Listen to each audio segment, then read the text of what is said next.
امام زمانہ کی سلامتی کے لیے ایک دفعہ صلوات پیش۔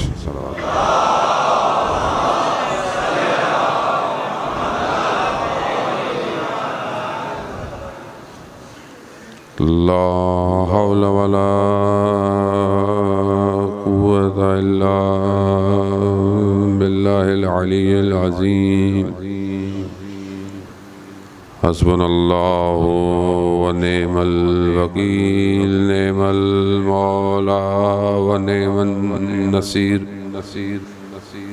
اعوذ باللہ من الشیطان الرجیم، بسم اللہ الرحمن الرحیم۔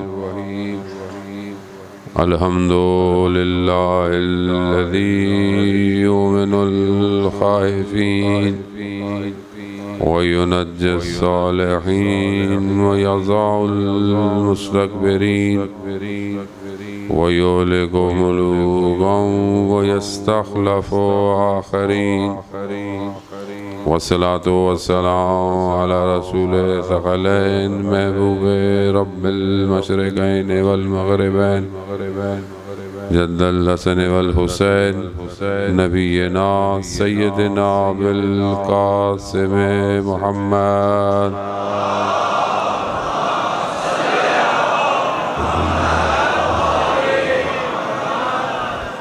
وعلى آلہ الطیبین الطاہرین المعصومین، لا سیما بقیت اللہ فی الارضین، روحی وارواحنا لتراب مقدم الفدا، ولعنۃ اللہ علی اعدائہم اجمعین۔ بسم اللہ الرحمن الرحیم، رب اشرح لی صدری ویسر لی امری واحلل عقدۃ من لسانی یفقہوا قولی، اما بعد فقد قال اللہ تبارک و تعالی فی کتاب الحکیم والقرآن المجید، وما خلقت الجن والانس الا لیعبدون۔ صلوات بید محمد۔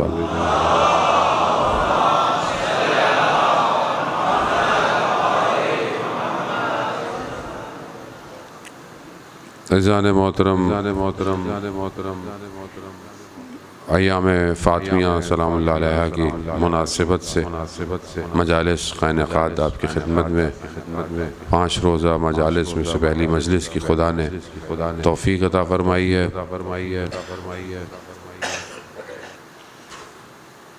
2 روایات جو بہت زیادہ مستحکم ہیں بی بی کی شہادت کی، ایک 13 جمادی الاول ہے اور ایک 3 جمادی الثانی۔ مختلف جگہوں پہ بہرحال دونوں روایات پہ مجالس ہوتی ہیں۔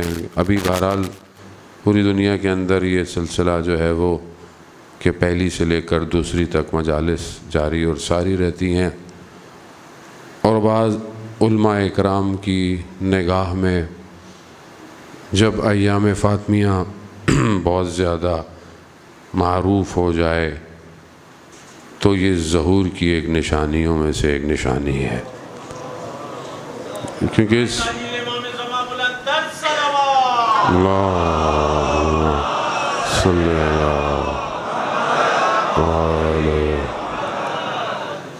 بہرحال مجالس تو مجالس ہی ہیں ہماری، جیسے ماشاءاللہ ہوتی ہیں، خدا کا شکر ہے، لیکن ہر چیز کا ایک مقصد اور ایک ہدف ہے، اور اگر وہ چیز اس مقصد اور اس ہدف کی طرف نہ بڑھے تو وہ پھر وہ نتائج نہیں دے پاتی جو مطلوب ہیں۔ البتہ ہم سب طالب ہیں اور ہم سب اس مطلوب کی طرف بڑھ رہے ہیں۔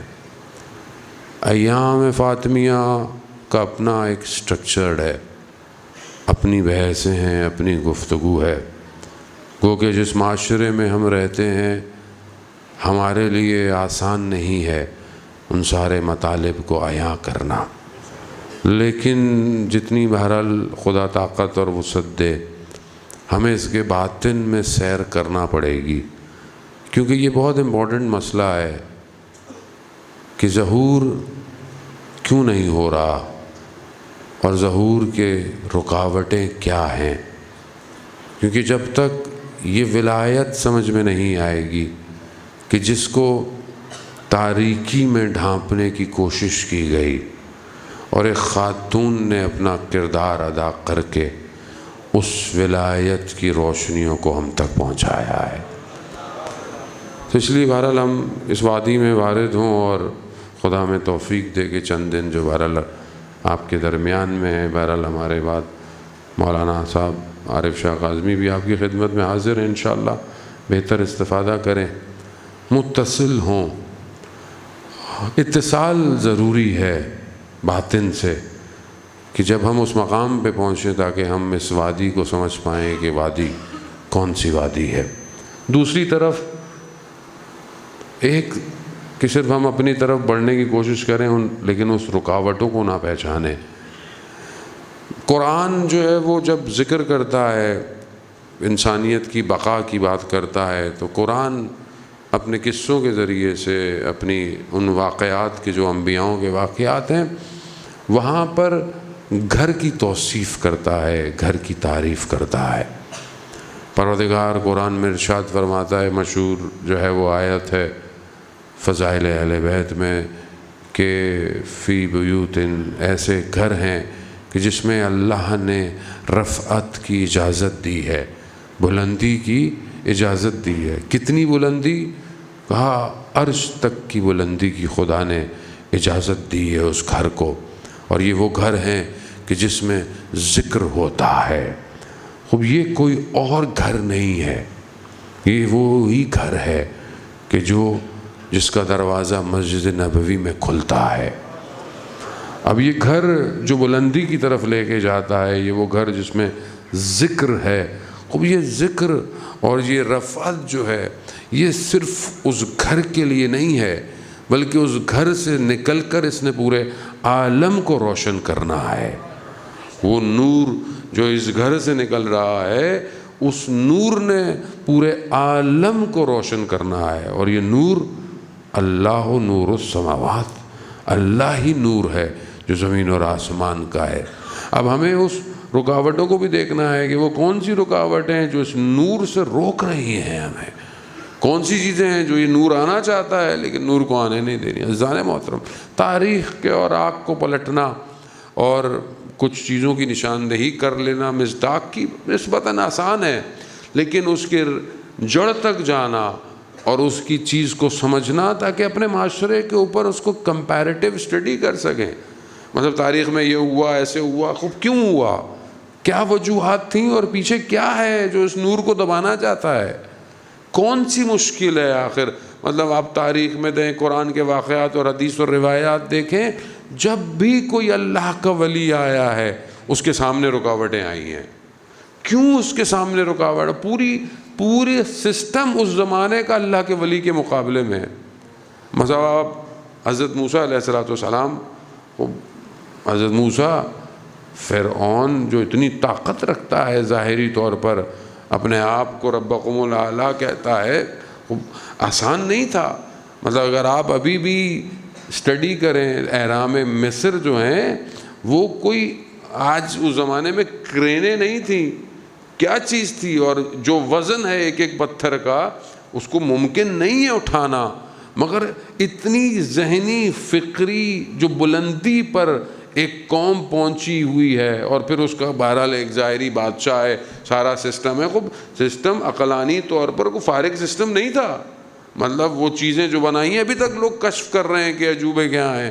اس ارتقاء کے اوپر ظاہری طور پر پہنچے ہوئے کے اندر میں ایک شخص سے کیا مسئلہ ہے، کیا مسئلہ ہے؟ ایک شخص اگر پیدا ہو بھی جائے، پہلے تو ابھی پیدا نہیں ہوا ہے لیکن پیدا ہونے سے پہلے مشکل شروع ہو گئی کہ بھائی پیدا نہیں ہونے دینا۔ وہ کیا ہے، ایک بچہ پیدا ہو جائے گا تو کیا کرے گا، کیا خطرہ ہے۔ تو یہاں صرف ظاہر نہیں ہے، یہاں باطن ہے۔ باطن، وہ باطن کہ جو دشمن ہے ولایت الہی کا، وہ ایک لمحہ اجازت نہیں دیتا کہ کوئی ولی دنیا میں آئے۔ پہلے دن سے اس نے یہ ٹھانی ہوئی ہے، اللہ کی بارگاہ میں اس نے قسم لی ہوئی ہے، پروردگار مجھے وقت دے۔ خوب یہ اتنا آسان نہیں تھا، خوب ایک بچہ آتا چلا آتا، نہیں آنا چاہیے، یہ پورا سسٹم کولیپس ہو جائے گا، لوگوں کے جن کے حمل تھے ان کے بچوں کو زندہ مارا گیا، مگر خدا اپنے نظام کے ساتھ اس حمل کو مخفی کیے ہوئے کہ پتہ نہ چلے کہ حضرت موسیٰ کی ولادت ہونے والی ہے۔ اور جب ولادت دی تو ماں کو یہ تسلی دی۔ ماں کے لیے آسان نہیں ہے اپنے جگر کے ٹکڑے کو دریا میں سمندر میں بہا دے اور چلا جائے، نہیں، ماں کے دل کو تسلی دے رہا ہے، گھبراؤ مت، ہم اسے تمہاری طرف پلٹائیں گے۔ اب قرآن ظاہر ہے اپنے باطن کے اندر چیزوں کو چھپائے ہوئے ہے، مگر میں بیچارے کو کہاں قرآن پڑھنے کی توفیق ہے، پڑھ بھی لی تو اوپر سے، سمجھے گا کون؟ مولانا یہ تفسیریں جو لکھی گئی ہیں کون سمجھے گا؟ وہ ایک بہت بڑے عالم دین، وہ اب تفسیر المجمع البیان جو ہے وہ شیخ طبرسی کی ہے غالباً، یعنی مر گئے، وہ قبر کھودنے والے جو ہوتے ہیں وہ پہنچے تو اندر سے آواز آئی مجھے باہر نکالو، گھبرا کے جانے لگا، کہا نہیں مجھے باہر نکالو۔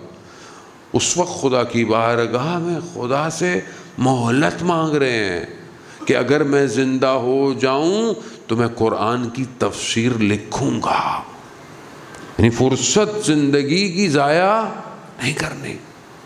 اور میرے پاس اتنی فرصت نہیں کہ جو لکھی ہوئی ہیں ان کو پڑھ لوں، کب پڑھوں گا میں؟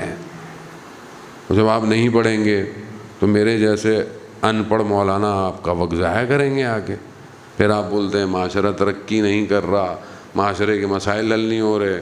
تھوڑی سی آپ محنت کریں تو آپ کے پاس بھی کوئی پڑھا لکھا آئے گا سنانے کے لیے، ورنہ آپ بھی جائیں اور وہ بھی گھر چلا جائے گا۔ اور جان محترم فرصت تھوڑی ہے زندگی میں، وقت نہیں ہے۔ یہ سوچنا کہ وقت ہے اور آگے میں کچھ نہیں، کسی کو نہیں پتا یہاں سے اتر کے سانس ہے یا نہیں ہے، کسی کو نہیں پتا۔ ائمہ علیہ السلام، خود امام رضا علیہ السلام ارشاد فرماتے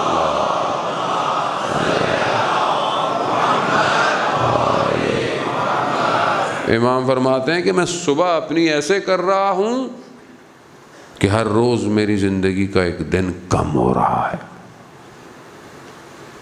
کم ہو رہا ہے اس کا مطلب کیا؟ اس کا مطلب ہے کہ کبھی بھی ختم ہو سکتا ہے، کسی کو نہیں پتا۔ اس میں فرصت ہے، قرآن، ہدایت، معنویت، اس کے باطن میں اترنا۔ کب ہم اتریں گے اس کے باطن میں؟ بچہ ہو بڑا ہوتا ہے، تھوڑا بہت قاعدہ پڑھا دیں، قرآن پڑھا دیں، گھر چلا جائے گا، وہ بھی بڑا ہو جائے گا۔ باقی قرآن زندگی میں کہاں ہے؟ یہ جس ہم گھر کا ذکر کر رہے ہیں، یہ گھر جس میں ذکر ہو رہا ہے، ذکر کیا ہے؟ وہ ذکر الہی ہے۔ وہ ذکر الہی میرے گھر میں کتنا ہے؟ آج جو معاشرے کا سب سے بڑے مسائل ہیں وہ گھر کے اندر ہیں، اور یہ گھر کے اندر کیوں ہے؟ کیونکہ قرآن گھر میں نہیں ہے۔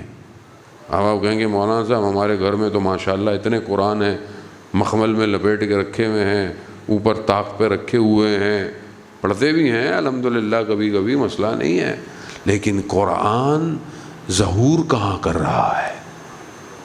اور یہ گھر کیسا ہے کہ یہاں امام حسن مجتبیٰ علیہ السلام، اللہم صلی علی محمد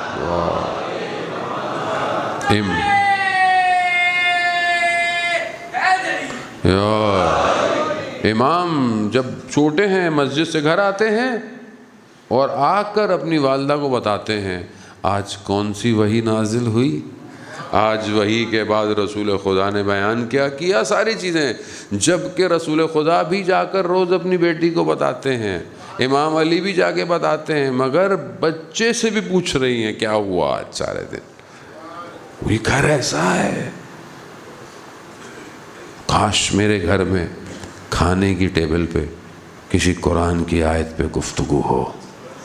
جان محترم، میرے گھر میں تو نیٹ فلکس کا سیزن اور انسٹاگرام پہ کپڑوں کا ایڈ ڈسکس ہوتا ہے۔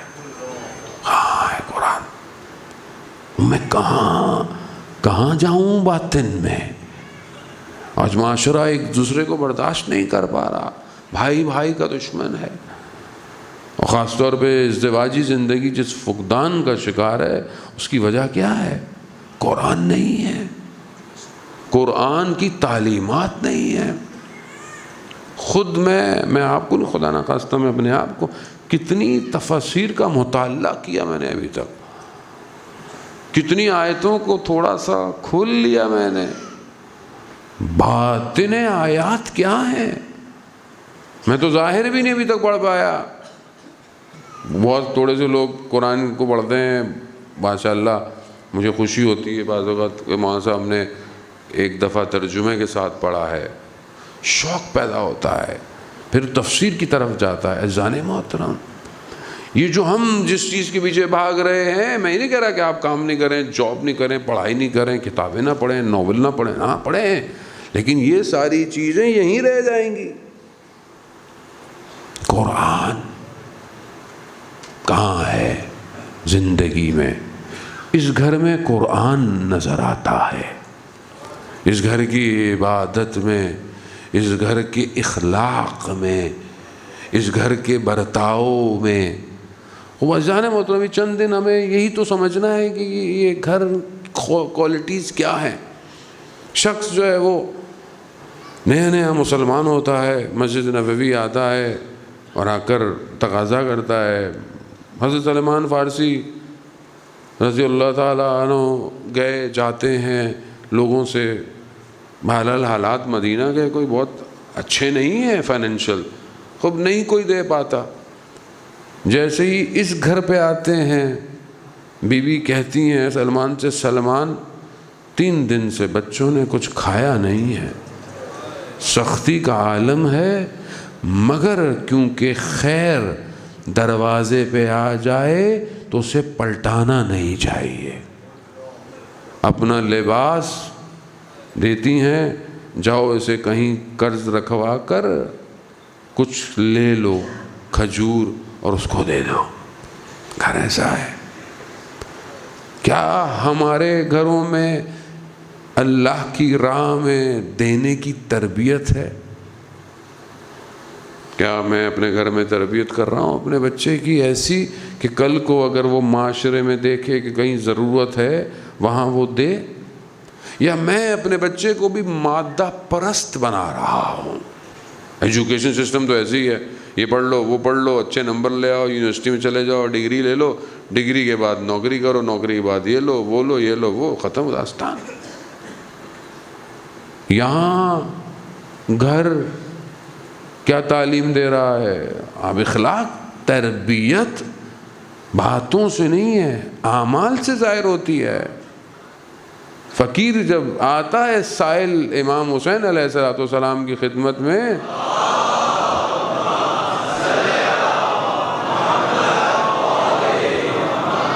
امام کی خدمت میں سائل آتا ہے، امام دے سکتے ہیں، دیتے ہیں، کہتے ہیں نہیں، پہلے میرے بھائی، بڑے بھائی کے پاس جاؤ۔ جب بڑے بھائی کے پاس جاتا ہے، کہا کتنے دیے؟ کہا 50 دینار۔ تو پھر 49 دینار۔ کیوں؟ بھائی کے احترام میں۔ یہاں بھائی بھائی سے مقابلے میں، بہن بہن سے مقابلے میں، ایک گھر برابر والے کے مقابلے میں چل رہا ہے۔ انہوں نے یہ مجلس رکھی تھی، انہوں نے اس کی قربانی دی تھی، ہم اس کی قربانی دیں۔ معاشرہ اسلامی تربیت میں نہیں ہے۔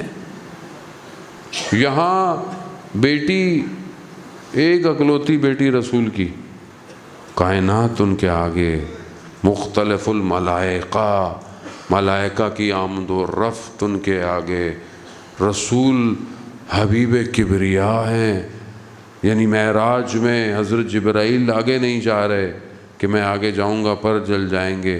وہ تنہائی، وہ خلوت، وہ ملاقات اپنے رب کے ساتھ، اس ایک نبی کی ایک بیٹی کیا لے کر گھر آئی ہے؟ کیا نیا لباس دیا رسول خدا نے بیٹی کو؟ اپنی ازدواج کی موقع پر اپنا نیا لباس سائل کو دے دیا۔ ایسا ہوتا ہے، یہ چیزیں پریکٹیکل ہیں۔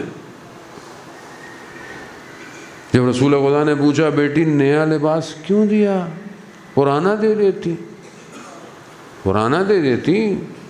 کہا بابا میں بھی تو آپ سے سیکھا ہے، آپ جب اپنے تن کا لباس اتار کر فقیر کو دے سکتے ہیں، یا رسول اللہ یہ کہاں جا رہا ہے گھر؟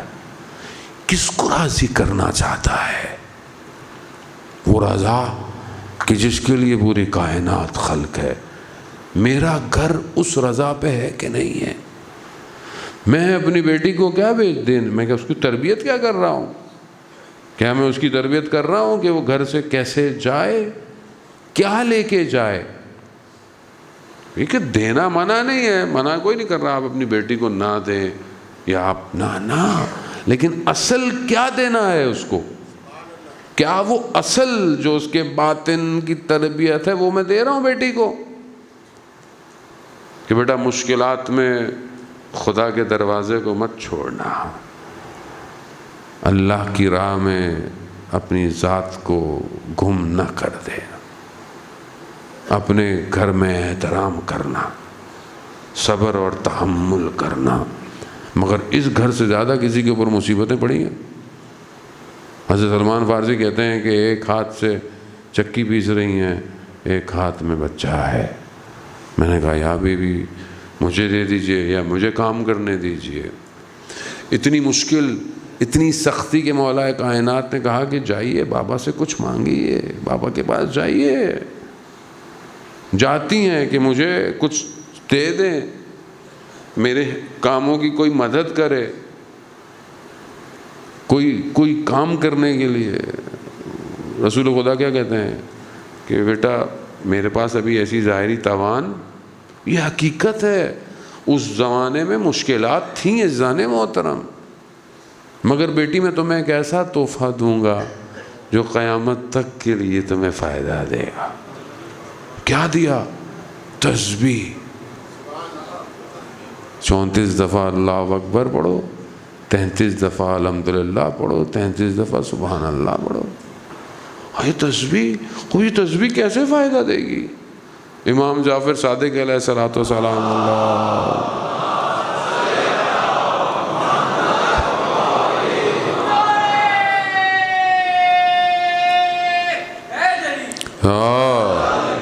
امام فرماتے ہیں کہ جو نماز کے بعد واجب اپنے گھٹنوں کو بلند نہ کرے اور اس تسبیح کو پڑھے، اسے یہ تسبیح 1000 نوافل کے برابر ہے۔ 1000 نوافل میرے نہیں، امام کے۔ عزیزان محترم، یہ تسبیح راز کشا ہے۔ ہم تفکر کے ساتھ اس تسبیح کو نہیں پڑھتے۔ اللہ اکبر کیوں ہے؟ کیوں پہلے اس کی کبریائی کا ذکر کیا جا رہا؟ خوب یہ تکبیر آسان نہیں ہے۔ کوئی وجود سے کہنا ہے کہ وہ سب سے بڑا ہے، جب وہ سب سے بڑا ہے تو پھر اس سے بڑی کوئی اور چیز نہیں ہے۔ جب اس سے بڑی کوئی اور چیز نہیں ہے تو پھر باقی سے گھبرانا کیسا؟ وارد ہونا انسان اپنے وجود کے عزیزان محترم۔ خوب یہ گھر اس طرح ہے، خوب شادی کی پہلی رات گزرتی ہے اور مشہور آپ نے سنا ہوا ہے کہ رسول خدا پوچھتے ہیں اپنے داماد سے کہ آپ نے میری بیٹی کو کیسا پایا؟ کیا میری توجہ ہے اس طرف کہ کیسا پایا؟ خوب جیسی تربیت دی ہوگی ہم نے ویسی ہوگی، ہم کیا ایکسپیکٹ کریں گے؟ مگر رسول جانتے ہیں کہ انہوں نے اپنی بیٹی کی تربیت کیسے کی ہے، کیسا پایا۔ مولا کائنات فرماتے ہیں میں نے خدا کی عبادت میں مددگار پایا۔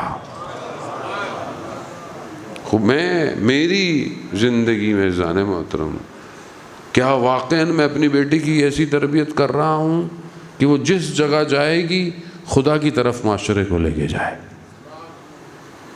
یہی اصل کمال ہے، یہی تو اصل کام ہے کہ خدا ہم سے بندگی چاہ رہا ہے۔ کیا میں آج معاشرے کو وہ کردار دے پا رہا ہوں جو کردار کو ضرورت ہے معاشرے کو؟ اور دوسری طرف جو اس کردار کو خراب کر رہا ہے وہ کون ہے؟ وہی جس نے پہلے وقت سے خدا سے مہلت مانگی ہوئی۔ اور جانی بہت سمجھنا ضروری ہے، ان چند دنوں بہرحال کوشش کریں کہ وہ عوامل، وہ فیکٹر کیا ہیں کہ آج سب سے بڑی جو دشمن کی کوشش ہے وہ اس گھر کو برباد کرنا ہے۔ گھر کون سا؟ یہ گھر جو اسلام جس کو گھر کہتا ہے، خاندان کہتا ہے، فیملی سٹرکچر کہتا ہے۔ پہلی کوشش ویسٹرن فلسفی کی یہی ہے کہ یہ ریلیشن شپ بانڈنگ نہ ہو، خاتون جو ہو وہ صرف اس استعمال کے پرپس کے لیے ہو جسے دنیاوا ملٹی نیشنل کلچر کہتی۔ جیسے کوئی پروڈکٹ آپ کو دی جائے، آپ اس کو استعمال کرو، ختم ہو جائے۔ عورت کے مقام کو یہ رکھا ہوا ہے، عورت صرف استعمال ہو کام کے لیے۔ آپ دیکھیں کہ کس طرح ویسٹرن اس کو کہاں لے آیا ہے، اس کو اوریاں کر دیا ہے، لباس اس کے تن سے کھینچ لیا، اور عورت سمجھتی ہے کہ شاید میں بہت خوبصورت لگ رہی ہوں، میں بہت حسین لگ رہی ہوں، یا میں بہت آزاد ہو گئی ہوں۔ یہ آزاد نہیں ہے، یہ اس مرد کی چھپی ہوئی ہوس ہے جسے اس نے لا کر کہ عورت کو بھی برابر کا مقام دینا چاہیے۔ اسلام عورت کے مقام، جتنا اسلام میں عورت کا مقام ہے وہ کسی جگہ نہیں ہے۔ اس سے بڑا اور کیا مقام اسلام دے کہ جو اسلام لانے والا نبی ہے، جب اس محفل میں بیٹی آ جائے تو اللہ کا نبی کھڑا ہو جاتا ہے۔ اس سے بڑا اور مقام کیا دے بیٹیوں کو کہ جب بیٹیوں کو زندہ دفنایا جاتا تھا، نہ صرف کھڑا ہونا بلکہ اپنے مقام پر اپنی بیٹی کو بٹھا دینا۔ فاطمہ بزۃ منی، فاطمہ میرے جگر کا ٹکڑا ہے۔ خوب یہ مقام چھوٹا مقام نہیں ہے، خوب ہمیں اسی مقام کی طرف اپنے آپ کو، اپنے گھر کو، اپنی فیملی۔ دشمن کیا چاہتا ہے؟ یہ سسٹم نہیں ہونا چاہیے۔ دشمن سارے ان کاموں کو کر رہا ہے کہ جو اسلام کے مخالف ہے، محرم نامحرم کے فرق کو برباد کر رہا ہے، حرام کو حلال، حلال کو حرام کر رہا ہے۔ ٹی وی، میڈیا، فلمیں، کارٹون، اینیمیشن اس اسٹرکچرڈ کو تباہ کر رہی ہے جس اسٹرکچرڈ کو فطری طور پر خدا لے کر آیا ہے۔ یہ فطرت کے خلاف ہے جو ہو رہا ہے، اور جب فطرت کے خلاف ہوگا تو معاشرے میں فقدان ہوگا۔ آج ہم معاشرے کی اس جڑوں پر نہیں پہنچ پا رہے کہ جہاں مشکلات ہیں۔ آج ہم فرنٹ لائن پر مشکلات دیکھتی ہیں، جی حکومت مشکل میں، حکمراں مشکل میں، پولیٹیشن کہاں سے آیا؟ آسمان سے آیا۔ حکمراں کہاں سے آیا؟ کوئی بھی اپنے آپ کو جو لیڈر کہتا ہے کہاں سے آیا؟ آج مسائل کہاں ہیں؟ یا میں بھی کسی پوسٹ پہ آگے بیٹھتا ہوں تو میں کیا کر رہا ہوں؟ وہ اسی معاشرے سے آیا۔ خوب معاشرے کو یہ کردار کون دے رہا ہے؟ معاشرے کو یہ کردار وہ وطن دیتا ہے جس وطن میں یہ تربیت پاتا ہے۔ تو کیا وہ وطن، وہ گودیں پاک ہیں؟ کیا ان کی تربیت ہو رہی ہے کہ ان سے نکلنے والا اور ان کا تربیت یافتہ وجود انسانیت کو بقا دے گا؟ کیا یہ سوچ کر آج کا جوان اپنے لیے اپنی لائف پارٹنر ڈھونڈتا ہے؟ یا وہ فیس بک پہ بھی، انسٹاگرام پہ ڈی پی دیکھی، پسند آ گئی، چلو بھائی آن لائن شادی ہو گئی، پھر آن لائن طلاق بھی ہو گئی۔ جتنی جلدی شادی اتنی جلدی طلاق۔ عزیزان محترم، اسلام چند چیدہ اصول بیان کر رہا ہے کہ اگر تم رسول خدا حضرت محمد مصطفیٰ صلی اللہ علیہ وآلہ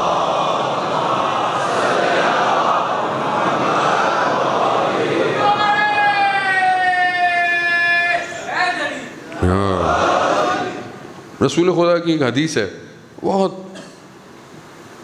واضح حدیث ہے، خاص طور پہ گھر کے معاملے میں۔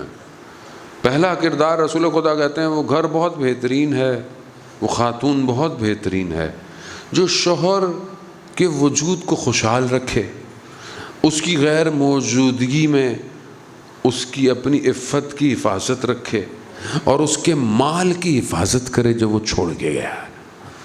بھائی یہ خاتون بہترین خاتون ہے۔ کہا دوسری چیز کہ وہ سواری بہترین سواری ہے جو اسے اس کی منزل تک بڑی تیزی سے پہنچا دے۔ تیسری چیز گھر کہ جو کشادہ گھر ہو۔ اگر یہ تین چیزیں تمہارے پاس ہیں تو خدا کی خیر ہے تمہارے اوپر۔ اور اگر یہی تین چیزیں اپوزٹ ہیں، یعنی خاتون ایسی کہ جس کا کردار تمہارے لیے اذیت کا باعث ہو، تمہارے مال اور تمہارے امانت کی حفاظت نہ دیتی ہو، تو ایسی خاتون جو ہے وہ بہت خراب ہے۔ یا وہ سواری کہ جو سست اور کاہل ہو، جسے تمہیں مار کر جو ہے وہ اپنی منزل کی طرف جانا ہو، وہ تمہارے لیے کسی کام کی نہیں۔ اور وہ گھر کہ جو تمہارے لیے کشادہ نہ ہو، تنگی کا باعث ہو، اس کا مطلب ہے تمہارے لیے خیر نہیں ہے۔ خوب گھر در و دیوار سے نہیں بنتا، گھر افراد سے بنتا ہے۔ کیا میں افراد کی تربیت کر رہا ہوں؟ یہ جو دوسرا سسٹم پینیٹریٹ ہوا ہے کہ میں ماہ محرم میں بھی میں نے اس کی طرف اشارہ کیا، خوب یہ حادثہ نہیں ہے۔ آپ اس کو تھوڑا سا کینوس کو وائٹ کریں۔ یہ جو رنگ معاشرے میں آج ڈالے جا رہے ہیں، کھانے پینے سے لے کر رہن سہن سے لے کر ہر چیز سے، یہ بربادی ہے۔ اور یہ اتنا برباد معاشرے کو کر دیں گے کہ یہ سب بکھر جائے گا، اور ہمیں ظاہری طور پر چند چیزوں میں الجھایا ہوا ہے۔ گیم کچھ اور ہے، دکھایا کچھ اور جا رہا ہے۔ ہمیں کیوں اتنی کنسرن ہے؟ وہ مولانا صاحب آپ کو کیا پرابلم ہے؟ اپنی مجلس پڑھیں، گھر جائیں، 4 فضائل پڑھیں، مصائب پڑھیں، گھر جائیں۔ آپ کو کیا مسئلہ ہے؟ سسٹم سے پوری دنیا میں ہو رہا ہے، مسئلہ ہے۔ کیونکہ جس خاتون کے لیے آپ آگے بیٹھے ہیں، وہ خاتون جس مقام پہ تھی، جس لیول پر ظاہری طور پر بھی، ایک ظاہری بھی ڈیزگنیشن ہوتا ہے نا کہ ایک نبی ہے کہ جو سارے نبیوں کا سردار ہے، اس نبی کی ایک بیٹی کی ایک ڈیزگنیشن تو ہے نا ظاہری طور پر۔ وہ گھر بیٹھی رہتی، اس نے کیوں اپنے گھر کو چھوڑا؟ وہ خاتون کہ جب نابینا فرد گھر میں داخل ہو رہا ہے، کہا بابا میں ذرا چادر پہن لوں۔ بیٹی نابینا ہے، کہا بابا وہ نہیں دیکھ سکتا، میں تو دیکھ سکتی ہوں۔ وہ گھر کو چھوڑ رہی ہے، کیوں؟ سسٹم کی وجہ سے۔ وہ سسٹم جو الہی سسٹم ہے، جب اس کی رکاوٹ آئے گی تو وہ فاطمہ کہ جو بذات و منی ہے، جو ام ابیہ ہے، جو طاہرہ ہے، جو بتول ہے، جو راضیہ ہے، جو مرضیہ ہے، وہ اپنا وجود قربان کرے گی۔ کیوں؟ کیونکہ اس ولایت کو حاکم ہونا ہے۔ ہمارا مسئلہ یہی ہے کہ ہم اس گھر کے ماننے والے ہیں جس کے ہر فرد نے اپنی جان قربان کی ہے۔ تو جب تک وہ نظام حاکم نہیں آئے گا، ہم آرام سے نہیں بیٹھ سکتے۔ اور وہ نظام وہی لے کر آئے گا جو اس خاتون کا آخری فرزند ہے۔ وہ یہ سب تیاری اسی کے لیے ہے، اور اس کے لیے ظاہر ہے ایک اکیلا آدمی کچھ نہیں کر سکتا۔ گھر چاہیے، گھر والے لوگ چاہیے، تربیت چاہیے، گود چاہیے۔ امام خمینی رضوان اللہ تعالیٰ علیہ سے پوچھا گیا کہ آپ کی فوج کہاں ہے؟ جب وہ انقلاب لے کر آ رہے ہیں، ریولوشن جب آئی، جب وہ کوشش کر رہے تھے 79 78 میں آئی، وہ اس سے کئی سال پہلے سے کوشش کر رہے ہیں۔ کہا آپ یہ جو کوشش کر رہے ہیں، آپ کی فوج کہاں ہے؟ کہا ماؤں کی گودوں میں ہے۔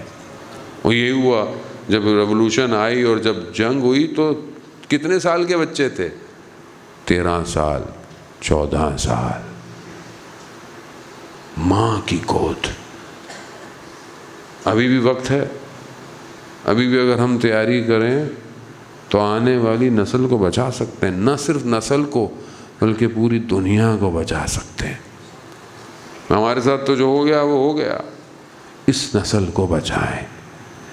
یہ نسل جس اٹیک کے اندر ہے، ہم سوچ بھی نہیں سکتے۔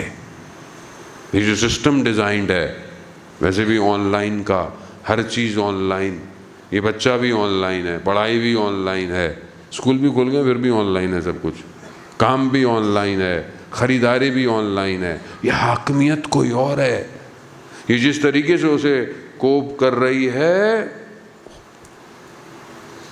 ہم ابھی نہیں پہنچ پائے اس لیول پر عزیزان محترم۔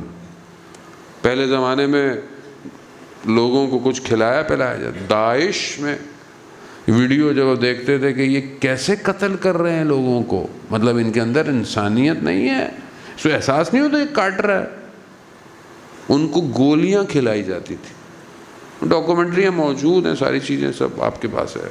ایسی گولی بنائی گئی کہ جو اس سے انسانیت کی حس کو کھینچ لے، اس کے اندر حیوانیت اور بربریت آ جائے، وہ گولی کھائے اس کے بعد اسے پتہ ہی نہیں وہ کیا کر رہا ہے۔ اس لیے ابھی جو وائرس ڈیزائن ہو رہے ہیں، بہرحال گفتگو ہے کس حد تک کیا ہے، بہرحال ہو رہا ہے، ابھی جو وائرس ڈیزائن ہو رہا ہے وہ ایسا ہے کہ جو اثر جو ڈالے گا وہ بدن پہ نہیں ڈالے گا، وہ اس کے ذہن پہ ڈالے گا، اور خاص طور پر جس کے عقیدے مذہبی ہیں اس سے اس کا مذہبی عقیدہ چھین لیا جائے گا۔ یہ ہو رہا ہے، دشمن اتنی پلاننگ میں رہا ہے کہ بتا آپ سے مشکل کیا ہے اس کو کہ ان کو کچھ بھی کر لو یہ مذہب نہیں چھوڑتے، مجالس ہو، محرم ہو، نمازیں ہیں، کہیں نمازیں، مسجدیں آباد ہیں، کہیں امام بارگاہیں آباد ہیں، خوب یہ ایک مذہبی رجحان ہے نا، مذہبی رجحان کیسے اس کو ڈائلیوٹ کرے، تو وہ وائرس بنائے گا۔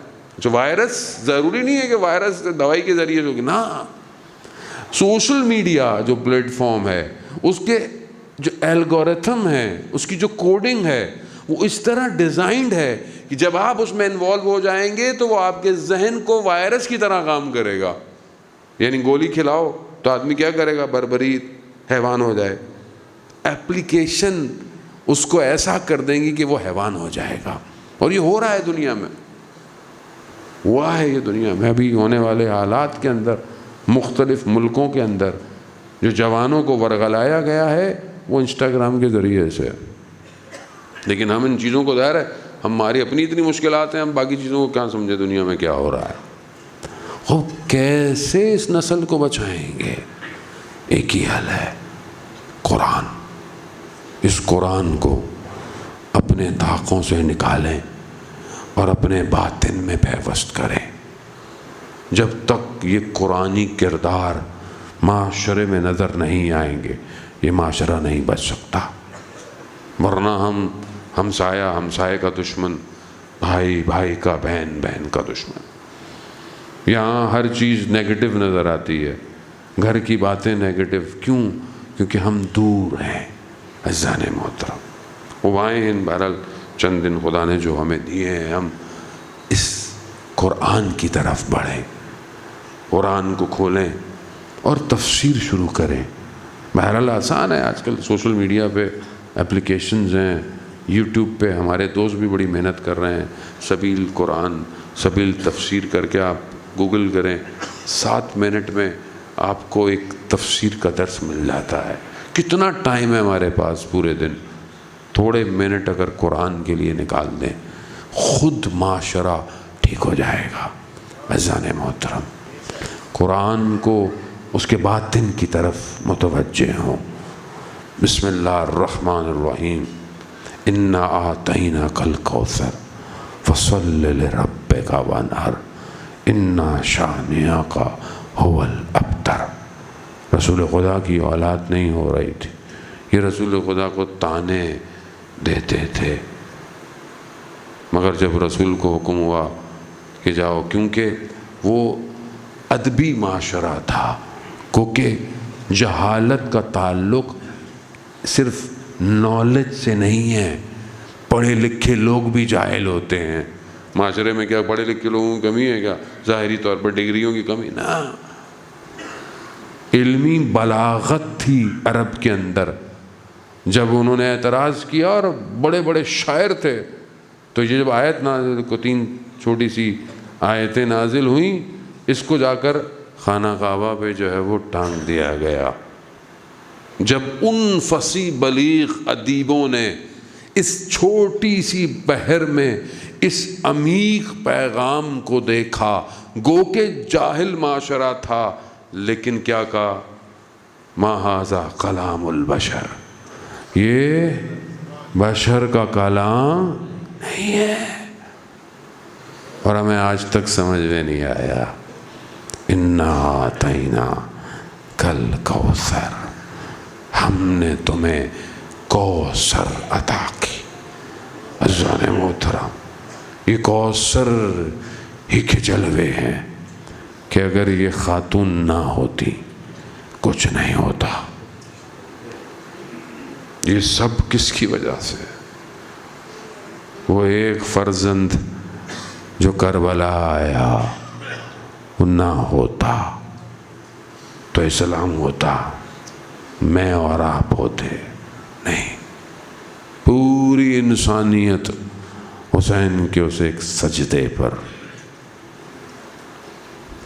کس نے دیا یہ سب کچھ؟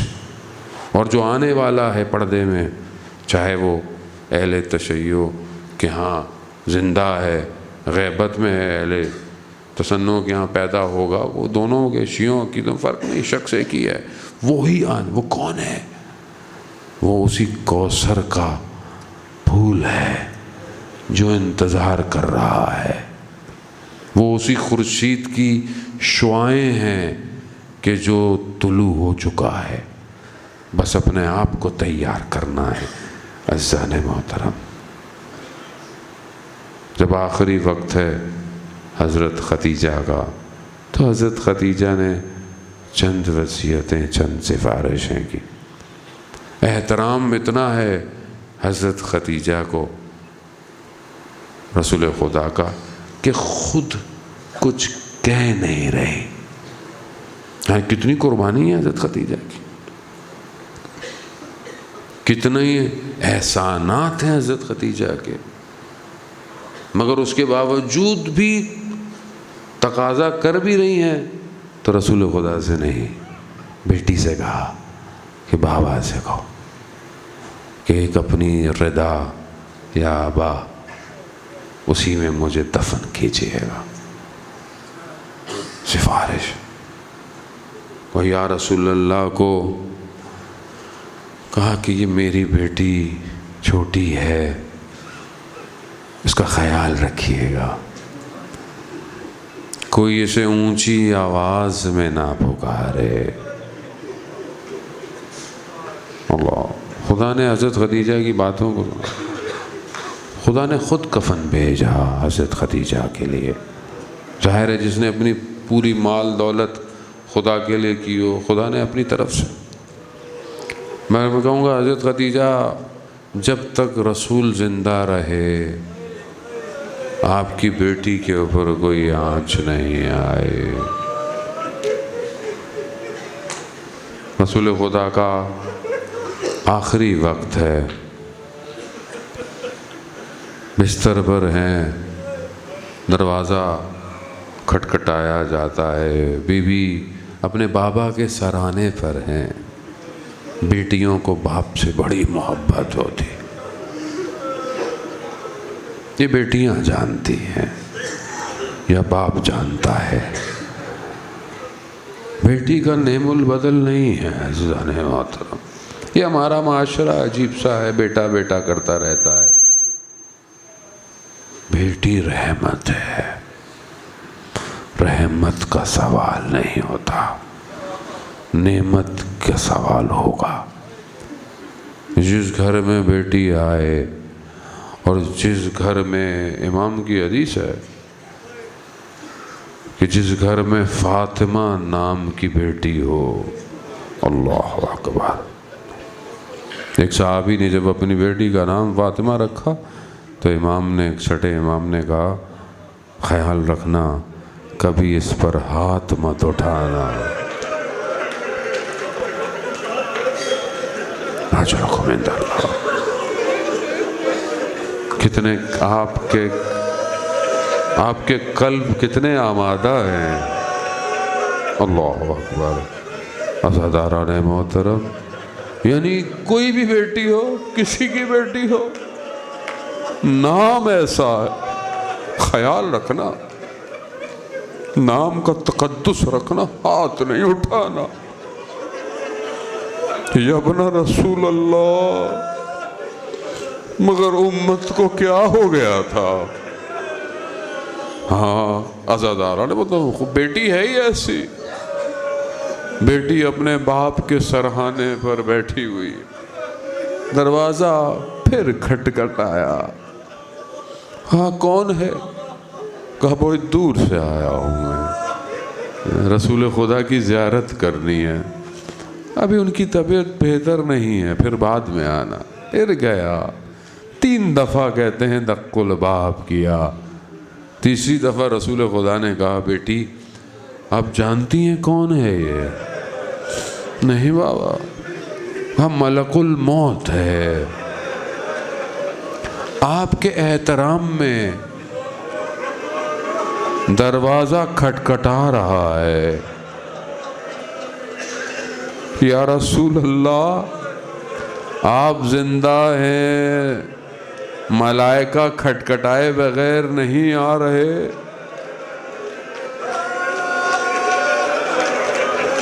آپ کے جانے کی دیر ہے یا رسول اللہ، دروازہ کھٹکھٹایا نہیں جائے گا، دروازہ جلایا جائے گا۔ یا رسول اللہ 6 مہینے تک آپ نے جس دروازے کو سلام کیا ہے نا، یہ چند لمحے میں دروازہ گرا دیا جائے گا۔ ہاں عزاداران محترم، صرف مصیبت اتنی بھی ہوتی تو تحمل ہو جاتی۔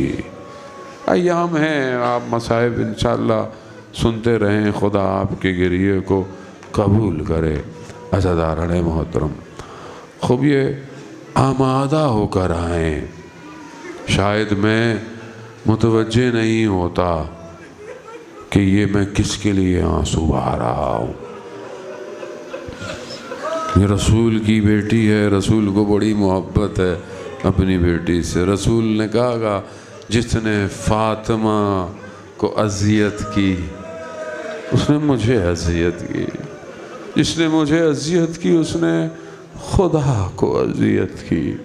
ہاں عزاداران محترم، دروازہ صرف جلا نہیں، دروازہ گرایا، در و دیوار میں آ گئی۔ ایک ہی بیٹی ہے رسول کی، نہ صرف در و دیوار میں آئی، روایت بڑی سخت ہے۔ یا امام زمانہ مجھے معاف کیجئے گا، میں خود سید ہوں، مجھ سے خود نہیں پڑھا جاتا، میں تو احترام میں نام بھی نہیں لیتا اپنی جدہ کا کہ کہیں کوئی غلطی نہ ہو جائے، لیکن کیا کر، روایت ایسی سخت ہے کہ نہ صرف در و دیوار میں آئی بلکہ دروازہ جب گرا، دروازے کے نیچے 40 لوگ دروازے پہ چڑھ کے گئے۔ یا رسول اللہ، میں کیسے برداشت ہوگا؟ یہ ایک ہی بیٹی ہے آپ کی۔ عزاداران محترم، یہی تو وجہ تھی۔ مصائب آخری دن کے ہیں، بس جملہ کہہ کر آپ سے التماس دعا کہوں گا کہ وہ جو آخری وقت تھا جب اتار رہا ہے کائنات کا امیر، نہ جانے شکستہ حالتوں سے ایک جملہ کہا، یا رسول اللہ جیسی امانت دی تھی ویسی نہیں دے رہا۔